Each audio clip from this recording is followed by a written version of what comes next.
16માંથી 15 જ લીધા છે. હજી પણ કોંગ્રેસ તૂટી છે. આગામી પણ ભાજપના જે લક્ષ્ય છે એમાં અમરીશ ડેર પણ સામેલ છે. યુવાવસ્થાથી જ ભારતીય જનતા પાર્ટી સાથે સંકળાયેલો હતો. ત્યાં બરાબર છું, જોઈએ છતાંય આવનારા સમયમાં શું થશે.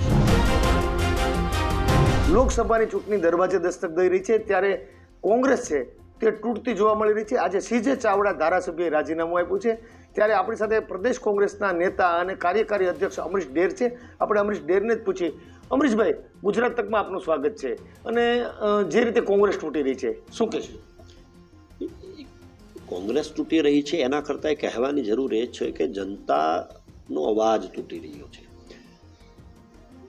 ભૂતકાળની અંદર કોંગ્રેસ સત્તા ઉપર હતી, આજે ભારતીય જનતા પાર્ટી સત્તા ઉપર છે. તો ભૂતકાળમાં જ્યારે કોંગ્રેસ સત્તા ઉપર હતી ત્યારે સરકારનું કાન આંબળવાનું કામ વિરોધ પક્ષના લોકો સારી રીતે કરી રહે, કારણ કે સત્તા ઉપર બેઠેલા લોકો ક્યારેય પોતાની પાર્ટીની વિરુદ્ધમાં, પોતાની સરકારની વિરુદ્ધમાં બોલી ન શકે અને એના હિસાબે લોકોના પ્રશ્નો હલ ન થઈ શકે.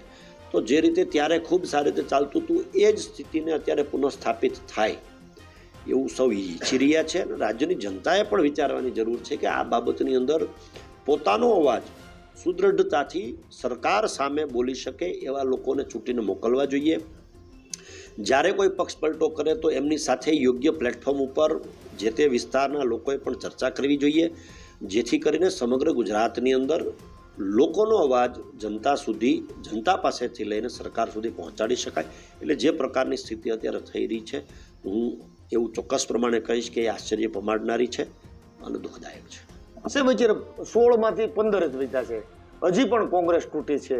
આગામી પણ ભાજપના જે લક્ષ્ય છે એમાં અમરીશ ડેર પણ સામેલ છે. અમરીશ ડેર શું કરશે? ભૂતકાળમાં પર્ટિક્યુલરલી આ જ પ્રશ્ન માટે મારે 3 કે 4 વખત મીડિયા સામે આવવાનું થયું છે અને મેં જે પાછળ જે જવાબ આપ્યો હતો એ જ મારો જવાબ આજને એ છે કે હું અત્યારે જ્યાં છું ત્યાં બરાબર છું. CR પાટીલ પ્રદેશ ભાજપના અધ્યક્ષ છે. અવારનવાર અગાઉ બસમાં રૂમાલ રાખ્યો હતો. એ સિવાય પણ નિવેદન આપે છે કે અમરીશ ડેર મારા ભાજપના હતા અને મારે લઈ જવાના છે અને હું હાથ પકડીને લઈ જઈશ. CR પાટીલ સાથે ભાજપનું રાષ્ટ્રીય નેતૃત્વ પણ કહેશે. શું અમરીશ ડેરનું પગલું છે? યુવાવસ્થાથી જ ભારતીય જનતા પાર્ટી સાથે સંકળાયેલો હતો. યુવા ભાજપમાં 9 વર્ષ જેટલું જિલ્લાનું પ્રતિનિધિત્વ કરવાની તક પણ મને મળી હતી. એટલે સ્વાભાવિક છે કે લાગણી એમની હોય. અન્ય વિચારધારાઓ સાથે કે અન્ય પાર્ટી સાથે જ્યાં એની વિચારધારા અલગ હોય તો પણ એમને લેવા માટે અત્યારે ભારતીય જનતા પાર્ટીમાં કોઈ પ્રકારનો હિચકિચાટ નથી. એટલે સ્વાભાવિક છે કે એમની લાગણી હોય, હું માથે ચડાવું છું. પણ એટલું પણ ચોક્કસ પ્રમાણે કહું છું કે અત્યારે જે જગ્યાએ છું ત્યાં બરાબર છું, જોઈએ છતાંય આવનારા સમયમાં શું થઈ શકે. આવનારા સમયમાં કદાચ અમરીશ ડેર ભાજપમાં જોવા મળશે, શું કહેશો?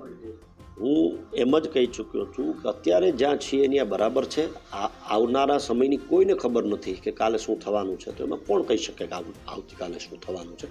અત્યારે જ્યાં છું ત્યાં યોગ્ય છું, બરાબર છું. અમરીશ ડેર જણાવી રહ્યા છે કે અત્યારે જ્યાં છું ત્યાં બરોબર છું, પરંતુ મગનું નામ પૂરું ભરી ન પાડીને ધારાસભ્ય અમરીશ ડેર જે પૂર્વ ધારાસભ્ય છે અને કોંગ્રેસના નેતા છે, પ્રદેશ કોંગ્રેસના કાર્યકારી અધ્યક્ષ પણ છે, તે અત્યારે પૂરતું ખુલી નથી કહેતા. પરંતુ આગામી દિવસોમાં અમરીશ ડેર પણ કેસરીઓ કરે તેવા સમીકરણો તો ચોક્કસ જણાઈ રહ્યા છે.